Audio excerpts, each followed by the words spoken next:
My name is Claire, and 2 years ago, I moved with my husband Ethan to a small coastal village in Northern Ireland.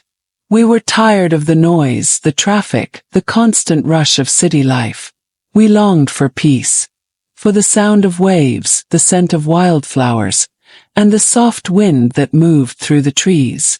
It felt like the perfect place to begin again. A place to breathe, to slow down, and maybe someday to raise a family. We bought a little stone cottage near the cliffs. The sea stretched endlessly before us. There was a tiny shop in the village, a post office, a bakery, and not much else. But it was all we needed. Ethan worked remotely as a web developer, and I focused on painting, something I had stopped doing for years. Life felt simple, honest, real. Shortly after we arrived, we met our neighbors, Ben and Carla. They lived 2 doors down, in a house surrounded by overgrown roses and a garden that always smelled of mint. They were close to our age and, like us, had no children. We bonded over shared dinners, rainy day board games, and long walks along the cliffs. Carla had a lively laugh, and Ben told the best stories. Felt lucky. Fresh start and new friendships. But like the ocean, which is never truly still, small shifts began to ripple beneath the surface. Ben worked offshore, sometimes gone for weeks at a time. Carla, left alone, started asking Ethan for help with little things. Fixing a broken window latch, moving garden pots, adjusting the leaky tap in the kitchen. At first I thought nothing of it. Ethan was always willing to help, and Carla seemed genuinely grateful. I even admired how kind Ethan was. He never said no. Even if he had a long day of work, he would still take the time to help a neighbor. I remember once he stayed out in the rain to fix Carla's back gate while I brought him an umbrella. He just smiled at me and said, "It won't take long." I felt proud of him then. But over time something began to feel different. Subtle. Strange. I noticed Carla changing. Not in personality, but in how she acted around Ethan. She wore lipstick when he came over. Her casual home clothes were replaced with fitted dresses and soft perfume. When she smiled at him, it lasted a little too long. When she laughed, it was almost too sweet. I didn't want to jump to conclusions. Ethan was kind, devoted. We had been through so much together. But the seed of doubt had been planted, and it grew quietly, feeding on the small moments. He started spending longer at Carla's house. Sometimes he returned with grease on his hands, saying he had fixed her car or helped lift something heavy. I asked him gently, "Everything okay over there?" He shrugged, smiled. "She just needs help while Ben's gone." Still the uneasiness grew. One afternoon, I watched from the window as Carla placed her hand on Ethan's shoulder. It was quick, barely noticeable, but I felt it like a sting. That night I couldn't sleep. I tossed and turned, picturing her laughing at something Ethan said, leaning in too close. In my dreams she wore my scarf. She stood in our kitchen.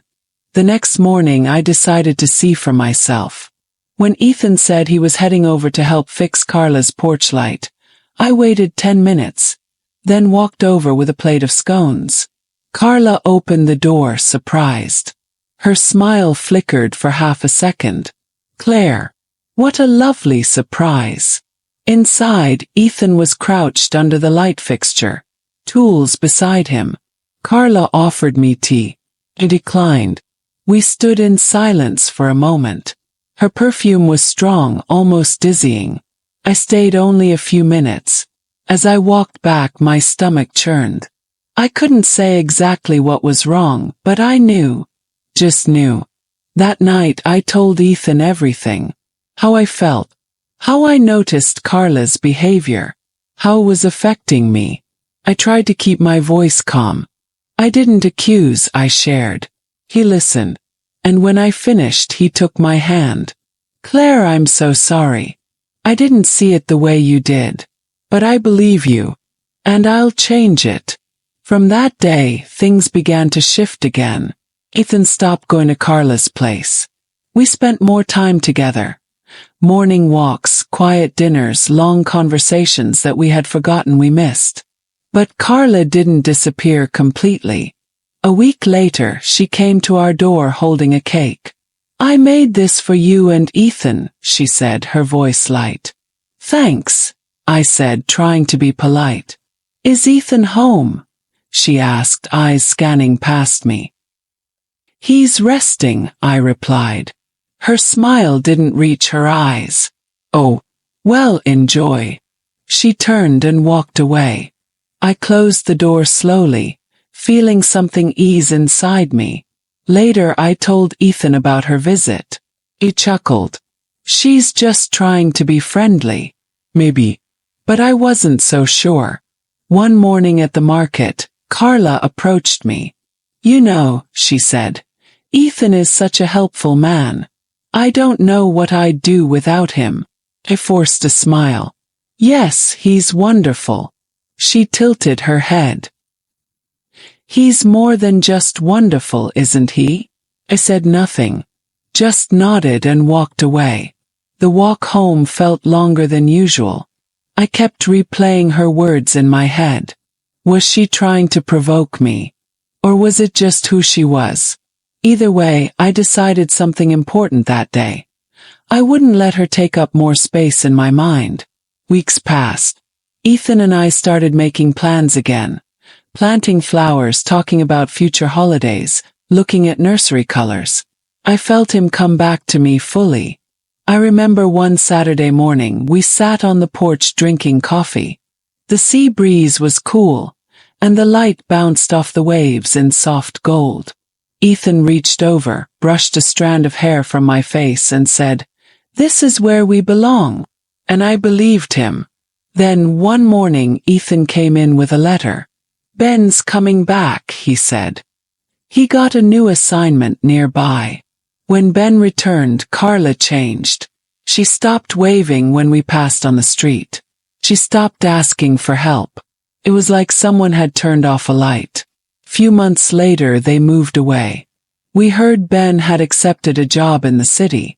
After they left, the village felt lighter, quieter, peaceful again.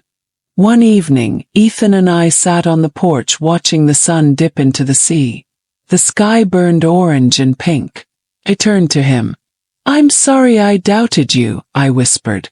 He looked at me surprised. "You doubted me?" He nodded. "Because I love you. And because I was scared." He squeezed my hand. "Claire, I've only ever loved you. And I always will." That night, as we sat there in the fading light, I realized something that I had forgotten. Love isn't just about the good days. It's about honesty. It's about listening, forgiving, and choosing each other again and again. We later framed that morning's photo. The two of us, coffee mugs in hand, wind in our hair. Reminder that even when shadows come, the light always returns. Carla was just a ripple. But Ethan and I, we are the sea. Have you ever felt unsure in a relationship? How did you work through it? Share your story in the comments. Like the video if it touched your heart. Subscribe to AV-Flourish for more real, emotional English stories. And share this story with someone who believes in trust, in love, and in second chances.